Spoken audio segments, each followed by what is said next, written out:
Hello ladies and gents, it's Spoony Pizzas and I'm here to talk to you today about the UEFA Champions League final between Real Madrid and Liverpool. And so I'll start off with the formations. So Real Madrid went with a very narrow 4-4-2, more or less. Ronaldo drifted out to this area sort of. Benzema sort of pretty much floated right across, trying to help bring players into the game, whether you had to run the channels or whether you had to drop a little bit deeper. Then you had Isco, who was sort of floating around, was given pretty much free license to go across the pitch. Then you had Modric, who was getting forward. Kroos wasn't taking up too much of an advanced position because obviously they're a bit wary of Liverpool's counter-attacks. And then you had Casemiro sitting, and obviously when Real Madrid had the ball, you'd find Marcelo get forward, and also Dani Carvajal, but not so much, with Sergio Ramos and Varane staying back. So that's Real Madrid's lineup and how they were sort of playing. Then we've got Liverpool, who went with their pretty much standard 4-3-3. Okay, so you sort of had Henderson sitting, Milner sort of drifting in this sort of area, Ronaldo. And what Liverpool did was push right up the pitch. And I'll touch on that in a bit more detail. And then they had obviously Salah, Firmino and Mane, who were creating all sorts of problems with their pace, with the balls over the top. And the way they were starting their attacks, Liverpool, they were actually playing really high at the pitch in Madrid's half. And what was happening was, it's because Real Madrid were playing so narrow, with Modric and Kroos in more or less the central area, what you were finding is Robertson was getting into this area. Milner was sitting about here, and also Arnold was up as well. Henderson was there, and literally the defenders were, well, sometimes they were even Lovren was in the Real Madrid half. That's how high they had pushed up, and Real Madrid just couldn't get out. It was too much. It's just too much pressure. And what was happening is whenever Robertson and Arnold got the ball in this area, they'd play a long ball to Mane and Salah. Just a straight up long ball. And then the defender would try and win it, and then they would press on that defender. 2 or 3 players would go for, and basically what would happen was the defender would head it back out to midfield, and you'd find that Wijnaldum, Henderson or Milner picked up the ball. And that was one way of starting their attacks.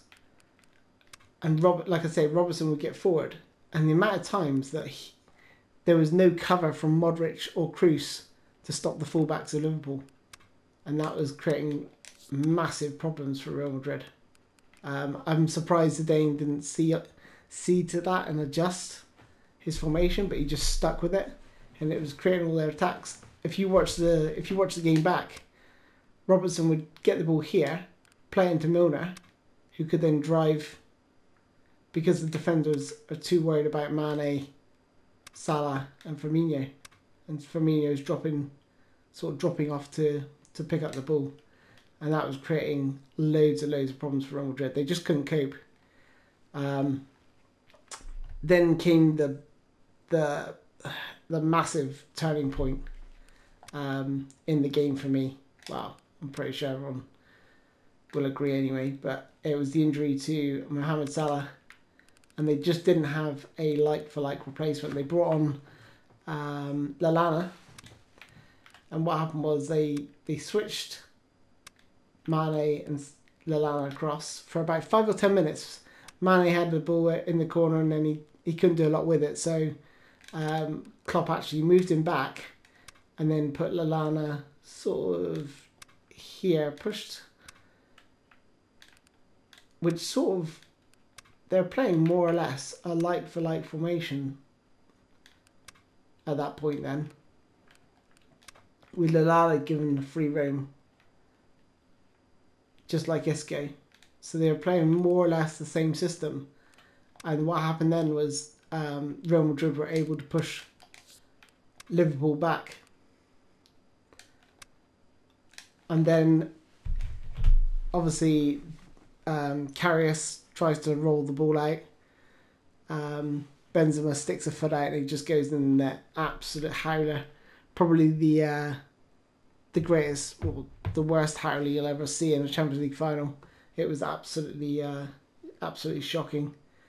And I do feel for him. But Liverpool got a corner, played a high cross to the far post. I think it was Van Dijk or Lovren, one of the two, won the ball. Mane sticks a foot out, taps it in very quickly, about 5 minutes after the first goal. But then the key was the formation change from Real Madrid.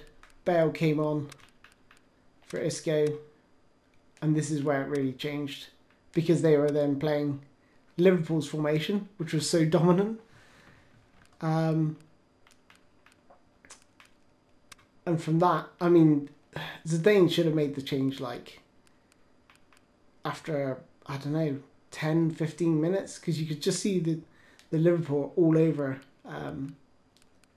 Real Madrid at the start of the game. They just couldn't get out. They was really struggling. But it took, like I said, it took that injury to Salah to really change the game. Then Bale came on. Like I said, they reverted to the tactics more or less Liverpool had in the first 20, 30 minutes before the injury. And then Bale, he scored an absolute wonder goal. One of the best goals I've ever seen. Maybe Zinedine Zidane might have something to say about that. I mean, he scored a terrific goal. If you've not seen it, recommend checking that out. But I think Gareth Bale's was the best. It was the hardest, one of the hardest balls to strike. It was so high. It was behind him. It was spinning, and he just like puts it top corner. It's like, wow, absolutely incredible from Bale. And then once he got that, I noticed that. Actually, before that goal, on the 50th minute, I noticed Klopp signalled for Liverpool to play gegenpress, and they were like really pressing. This was like about 3 or 4 minutes after Liverpool got the goal, and they were pushing much higher up the pitch, and then that's when Isco came off, Bale comes on, and that's how it. And the game was much more stretched then, and that was a good substitution at that point. But yeah, then Bale scored the wonder goal, and then Karius just had a nightmare with the third goal. So it was sad to see, but if you're a Liverpool fan, I'm a United fan, but I'm not gonna harp on. I might joke around on Twitter and stuff, but I'll rib my mates, but I'm not gonna do it here. It's enough pain for one night. I wouldn't want it done to me. So, if Salah stays on the pitch, I'm pretty sure Liverpool will win comfortably. But fair play to Real Madrid. They just seem to find a way. Obviously, Sergio Ramos didn't intentionally injure Salah. I don't think so. I know he's got a bit of a record for trying to take out Messi in some of the El Clasicos, but so there we go. My prediction didn't come true. I think Liverpool would have won, like I said, if Salah stays on the pitch. I just could only see one winner. Ronaldo is largely ineffective. Zidane, tactically, he's got lucky again. The quality of the team's bailing him out. I don't know. I don't really rate him as a tactician, but he's certainly got the Midas touch, that's for sure. Anyway, let me know your thoughts in the comments. Hope you enjoyed this video. If you'd like to see more of these videos, let me know in the comments. And if you like the video, give it a thumbs up. If you dislike the video and you don't want to see any more of these, then give it a thumbs down. Thanks a lot, guys, and I will catch you in my next video. Cheers. Bye-bye.